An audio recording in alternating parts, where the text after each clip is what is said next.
Yan mga Leds, papakita ko lang. Ito yung bago natin, Honda XADV. Meet my ex. Pangalan niya is Dude. Siya yung ex ko na pogi. Ex ko pala na maganda, baka magmukhang bakla eh. So ite-test ride natin. Tingnan natin kung okay, ano bang ating first impression sa unang ride. Actually na-ride ko na to, kaya lang nag-uulan. So ngayon lang natin may demo, may video. So yan o. Punta lang tayo sa gawing Plaridel. So yan, gamitin natin si X.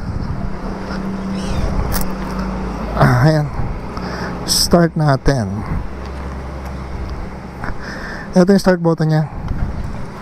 Ganda ng panel yan, no? Ayun, no? Power button. Ito yung start button pala. Meron siyang handbrake, start button, neutral. Pwede mo siya, pagka naka-start ka na, pwede mo i-drive. Pag naka-drive na, pwedeng i-manual. Pag manual, dito ako nagkakambyo. Primera, segunda, dito yung bawa sa baba.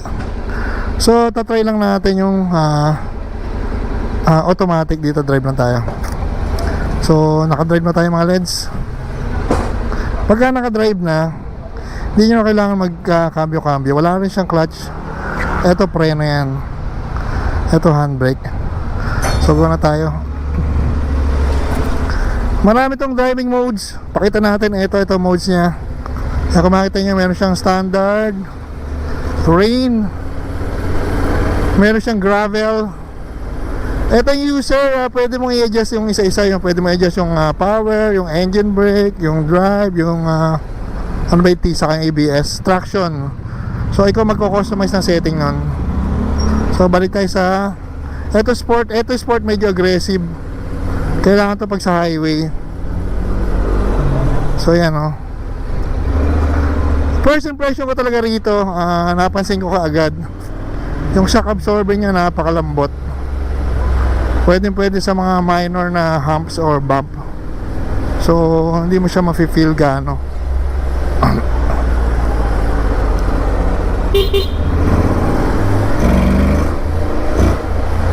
Pagka naka sport mode, aggressive siya.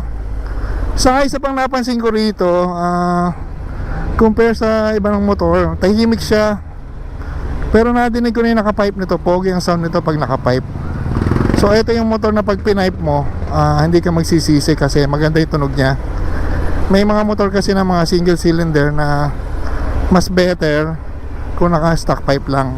Pero ito, pogi ito pag naka-pipe. So next video natin, papakita natin yung difference ng stock pipe at yung nakatambucho na aftermarket.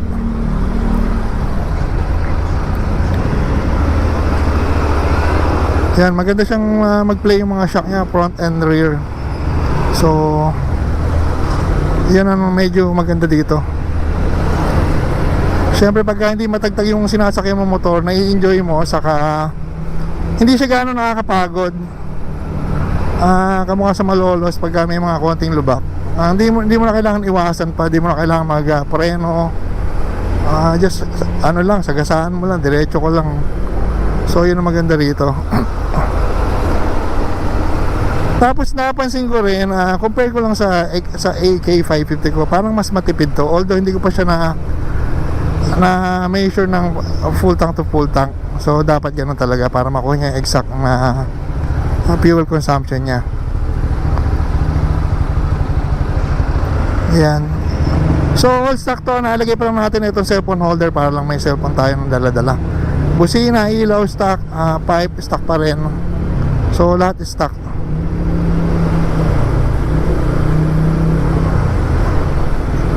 Yung sport mode, hindi ko pa siya talaga nabibirit kasi dito lang. Siguro pag nasa NLEX siguro ito ko makikita yung power ng sport mode. Pansin ko sa sport mode, matagal siya mag-change ng gear. Gusto niya agad na agad yung makina. Pero aggressive siya. Yung pagka-aggressive ng motor na to hindi nakakatakot kasi ewan ko, hindi nakakatakot. Unlike ng ibang motor na parang Either iaangat ko or mabibitawan mo yung handlebar. Ito hindi naman, okay lang.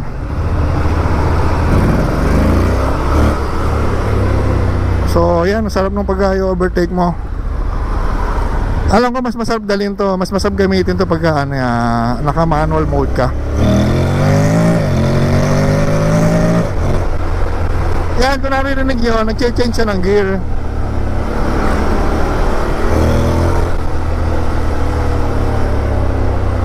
So, sarap dalhin. Mas maganda nga lang sana kung may konting ingay. Ayoko naman ng sobrang ingay. Hindi tayo fan ng sobrang ingay na pipe. Konting ingay lang, okay na.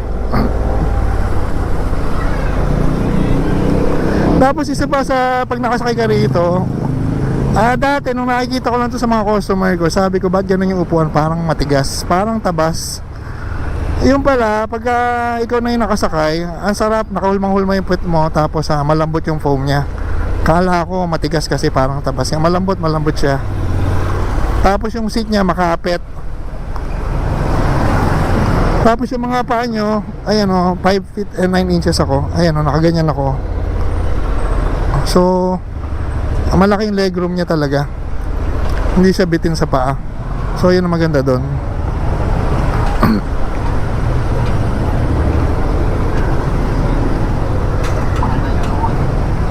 So isa pa kaya napili ko to, yung first motorcycle ko talaga is enduro. So para siyang pang off-road. Tapos ang gusto ko sa motor ngayon, scooter din, kasi nga napansin ko sa scooter, hindi siya mainit, comfy, hindi siya pagod kasi twist and go lang. Twist mo lang yung manibela, makakarating ka sa pupuntahan mo. Parang ngayon nga, twist and go. So ito yung pinag-combine na mga gusto ko sa motor. Big bike siya, 750, expressway legal, scooter, tapos ano na rin, pang off-road na rin, semi off-road. So halos lahat ng gusto ko sa motor nandito. Although hindi ko naman sinasabing perfect yung motor kasi wala naman talagang perfect na motor, pero happy na ako dito. Ito talaga yung motor na nung nasakyan ko, iba yung pakiramdam compare sa mga previous bike natin.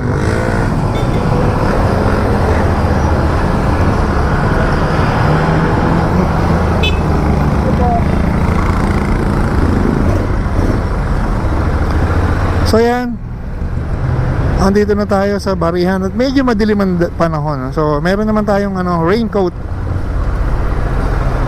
Try lang natin i-vlog kasi kaya ako bina-vlog.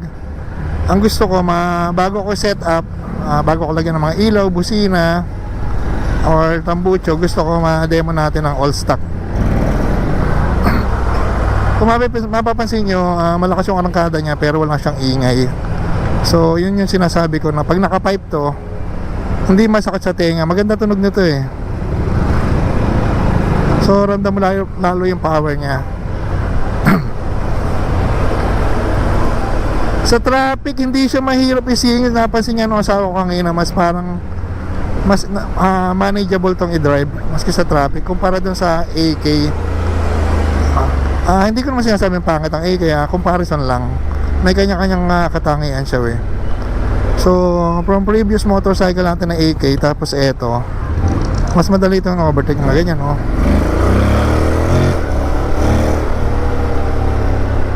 Parang konting-konting banking lang kasi nga magaan. So kung compare mo sa AK 550 at eto yung bigat, mas nabibigatan ako sa AK 550. Pakiramdam ko naka-enduro lang ako eh, naka XR 200, ano, madali. Tapos isa pa maganda rito talaga, na-enjoy ko yung yung DCT niya, lalo pagka naka automatic mode ako. Nagkakambyo siya ng kusa, pero smooth yung takbo niya. Mabilis siya magkakambyo. Hindi ka mukha sa, di ba, pag nag-drive ka ng sakyan, clutch, cambio, release ng clutch, pedal. Eto kasi nga mabilis siya magkambyo, kaya maganda rin. Ano masasabi ko, nakaka-relax ditong i-drive. Sitting position, masyadong comfy. Manibela, sakto yung lapad niya para pihitin mo yung mga gulong niya. Tapos mabigat manibilahan, hindi, magaan lang. Magaan siyang manibilahan, hindi siya ganun kabigat. Yung height niya, abot ko siya 5 feet 9 ako. 5'9" ako. Abot ko naman siya, wag lang akong sasagad ng upo sa likod. Pagka inaatras ko, kaya naman, wag lang sa sobrang mabuhangin. At medyo pataas pag atras, kaya naman. Pag itutugol ako, nakababa ako, kayang-kaya. So, masasabi ko bang sulit to para sa presyo niya na 839,000? Masasabi ko sulit yung motor, basta hindi nyo panghihinangan yung ganong kahalagang pera. Baka isipin nyo naman nagyayabang ako, di ako nang hinayang. Nanghihinayang din ako, pero ang iniisip ko kasi, pag ganito yung motor ko, magkakaroon ng panibagong group ng customer, maybe sa ganitong group, bagong group of friends, at magkakaroon ako ng mga item na may papattern namin sa motor na to. So yun talagang gamit ng motor pag bumili ko, kaya hindi ako gano'ng nanghihinayang sa ganong halaga. Saka isa pa, nai-enjoy ko siya kaysa nung bumili ko sa motor na mura, tapos every time na ginagamit ko hindi ako nag-i-enjoy, parang pakiramdam ko wala lang.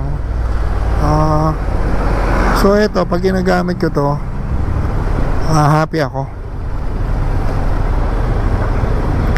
Dagdag ko na rin kasi yung wife ko, parang hindi nga niya tinitingnan to, ilang araw na, parang kangina lang sumakay. Ang gusto niya talaga CB650R kasi daw pogi. Sabi ko maganda to, mas komportable, ganyan, malambot ang suspension. So kanina sinakay ko siya, hindi siya katangkaran, hindi malayo yung pedal, malambot na yung upuan, sakto sa kanya. Tapos nag-enjoy siya, sabi niya it's fun to ride pala. Foreigner yung asawa ko kaya English na sabi niya. Sabi niya okay pala to, tuwa. Tapos pag may mga traffic, pwede mo siyang lampasan yung gutter, iakit sa konting gutter, tapos baba ulit. Kasi nga maganda yung suspension niya, parang pang off-road talaga. Sabi niya, eto palang gamit niyan, pero English in English. Ang mga plano natin i-upgrade dito na sarili natin, maglalagay tayo ng top box, yung bracket, syempre sariling gawa ng Nelson LED, sariling design natin yan, tapos papattern natin para pangbenta na rin. Magagawa tayo ng crash guard na half crash guard, kabitan na rin ng ilaw, tapos pangbenta na rin pag na-pattern natin. Dapat quality kasi ganda ng motor tapos gagawin natin yung pangit, kailangan maganda. Signal tayo, ayan signal, tapos liko tayo pa kanan. Ito sinasabi ko na magka-cancel yung signal light. Mag-cancel ka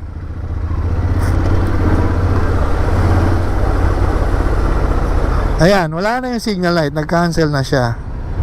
So ganon. So signal light na pantamad, pag makakalimutin pala, not pantamad. Ito na tayo, pero di tayo paparada. So liko na tayo, doon na tayo lumiko sa kabila. Signal light ulit tayo, signal light at then liko. Dalawang liko pa yan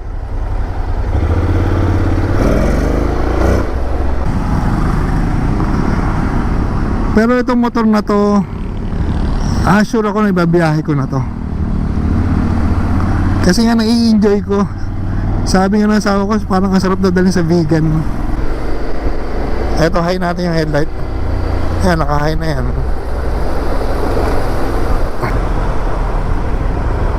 Ayan, dito, eat all you can dyan ng mga sir, mga LEDs. Amboy.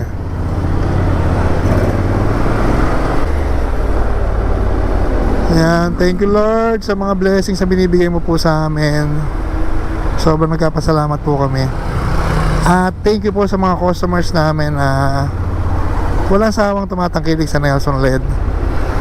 Umasa po kayo na sana mas mapabuti pa namin yung mga services na binibigay namin. Di man kami ganun ka-perfecto, pero pinipilit namin na laging improvein kung ano man yung ino-offer namin na services or item. So makaasa po kayo na lagi nating pagagandahin. Welcome po sa amin mga suggestion nyo or comment kung may mga problema sa gawa namin para everybody's happy. Masakit sa tenga ng tambucho.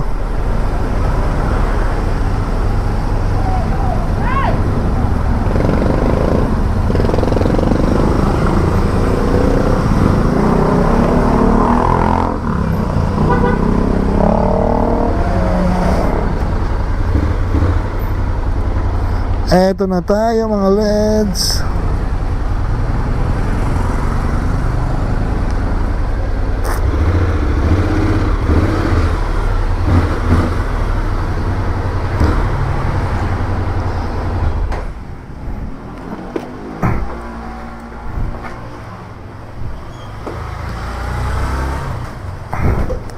Yan mga Leds, Honda XADV 750.